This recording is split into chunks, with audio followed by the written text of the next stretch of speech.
Today, we are diving deep into an absolute masterpiece. Our goal with this explainer? To completely master Geoffrey Chaucer's The Canterbury Tales. We're going to equip you with literally everything you need to crush the UGC NET English exam. We'll break down the structure, the characters, the deepest meanings, the whole shebang. And hey, make sure you stick with me until the very end because I put together a highly testable cheat sheet covering the absolute most frequently tested facts from this text. You won't want to miss it.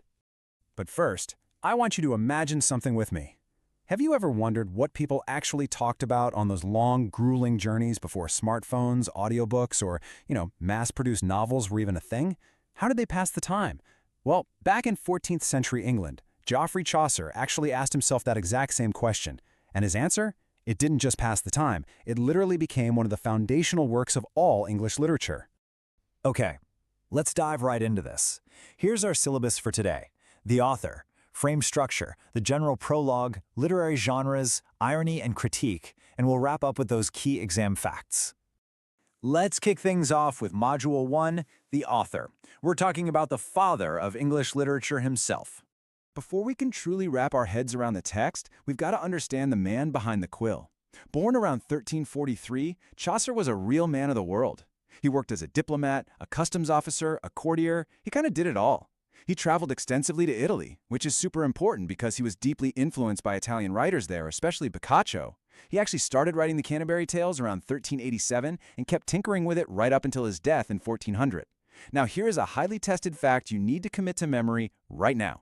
He died before he could finish it. The text is famously, permanently incomplete.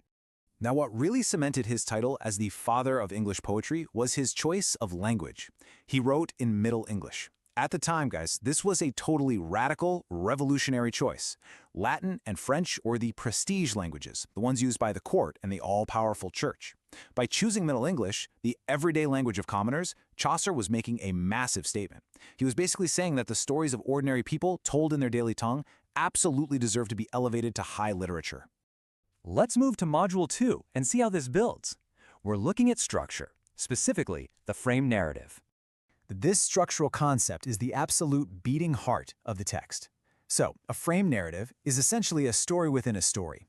Think of it exactly like a picture frame holding a beautiful painting. The frame itself is one continuous overarching story, and inside that frame, you have all these individual tales being told. The outer story holds the inner stories together. This is the exact same architectural technique used in Boccaccio's Decameron, which again heavily inspired Chaucer, as well as the Arabian Nights and Ovid's Metamorphoses. So, what exactly is the frame for Chaucer's masterpiece? Well, it's a physical journey. A diverse group of travelers meets up at the Tabard Inn over in Southwark, London. Their destination? The shrine of the murdered Archbishop St. Thomas Becket, all the way at Canterbury Cathedral in Kent. To pass the time on this massively long walk, the host of the Tabard Inn, a guy named Harry Bailey, proposes a brilliant idea: a storytelling contest. The best story wins a free meal at the end. Talk about motivation, right? Okay, let's do the math on this pilgrimage because trust me, these numbers love to show up on the NET exam. There were 29 pilgrims in total, plus Chaucer himself kind of tagging along, acting as both a character and the narrator. That makes exactly 30 travelers hitting the road to Canterbury. Now, Harry Bailey's plan was pretty ambitious. He proposed that each pilgrim would tell 2 tales on the way to Canterbury and another 2 tales on the journey back. So 30 travelers telling 4 tales each. That means Chaucer planned to write a staggering 120 tales. But remember that timeline we looked at earlier? The stark reality is that Chaucer died before finishing. Out of the 120 planned tales, he only managed to complete 24. Lock that number in your brains right now for the exam. Exactly 24 completed tales. Moving right along to Module 3, the general prologue. Let's meet the Pilgrims. The general prologue kicks off with his incredibly beautiful, energetic description of April and that sudden human urge to just get outside and go on a pilgrimage. But its main job, it paints a vast, incredibly detailed social panorama of 14th century medieval society. Chaucer doesn't just hand us a boring guest list, he gives us vivid, breathing portraits spanning almost every level of society. Let's do a quick roll call of the heavy hitters you absolutely must know. We've got the knight, who represents the idealized, noble chivalry of the feudal system. The wife of Bath, bold, experienced, married 5 times, and honestly, arguably one of literature's great early feminist figures. Then there's the partner, a highly corrupt and manipulative guy selling totally fake relics. The miller, who is a crude, loud representative of the lower classes.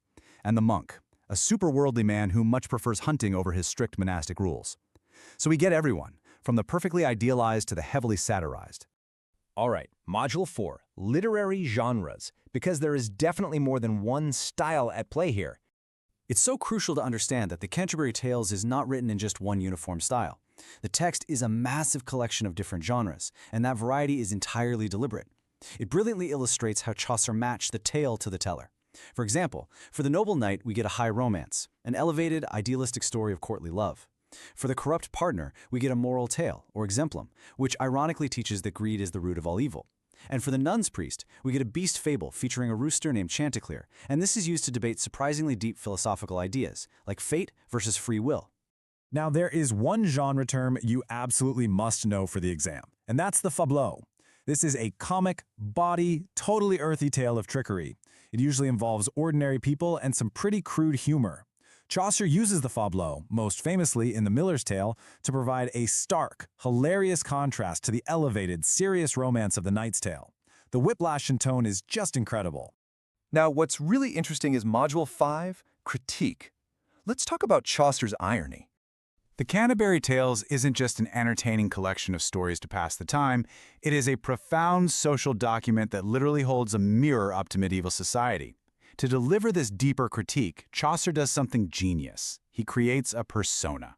There is Chaucer the author, and then there's Chaucer the pilgrim. The pilgrim narrator is, well, he's naive. He takes everyone totally at face value. So on the surface, the narrator enthusiastically praises the monk for being a great hunter, or marvels at how great the partner is at making money. But we, the readers, are meant to look at the underlying critique. The praise itself highlights their sheer corruption. This specific technique is called dramatic irony. We, the readers, understand the reality that the incredibly naive narrator seems to totally miss. Why do this? Well, because it gave Chaucer plausible deniability. He isn't openly attacking the church, he's just innocently reporting what he saw on his trip.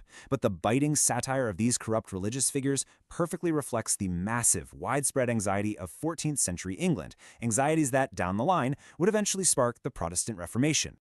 Okay, time for Module 6, the review. Get ready for your exam cheat sheet. Get your pens ready, guys. If you remember absolutely nothing else for your exam, you need to remember these core pillars. First, the text was radically written in Middle English. Second, it heavily utilizes a frame narrative structure, journeying from the Tabard Inn to Canterbury. Third, there were 120 tales planned by Harry Bailey, but exactly 24 were finished. Don't forget that number. And finally, the text is an absolute masterpiece of estate satire, utilizing a huge variety of literary genres, from high romances to crude fabliaux, to hold a mirror up to society. Which leaves us with one final provocative question. Which pilgrim was married 5 times, challenged the patriarchy, and revolutionized feminist literature centuries before the term even existed? The answer, of course, is the unforgettable wife of Bath. But to uncover all her secrets, you'll have to join me in our next explainer.